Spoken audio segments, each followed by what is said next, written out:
Jom kenali sejarahnya Kerajaan Bani Umayyah.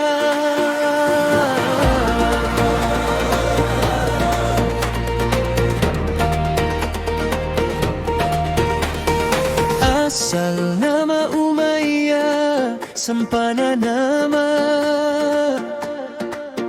Umayyah bin Abdul Syam bin Abdul Manaf.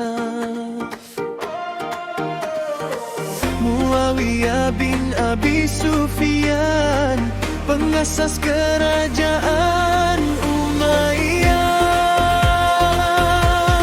Bani Umayyah dipimpin oleh 14 khalifah, memerintah dari 41 hingga 132 Hijrah.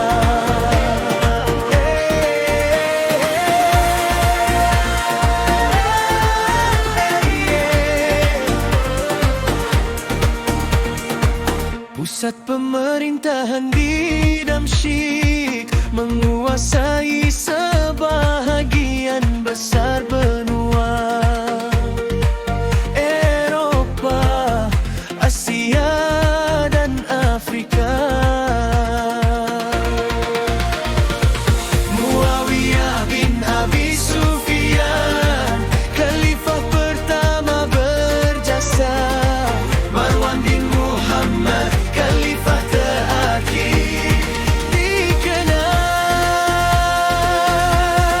Bani Umayyah dipimpin oleh 14 khalifah, memerintah dari 41 hingga 132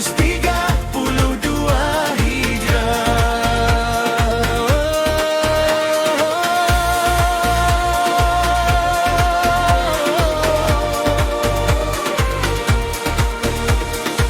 Asal nama Umayyah, diasaskan Muawiyah. Damsyik pusat pemerintahannya, Bani Umayyah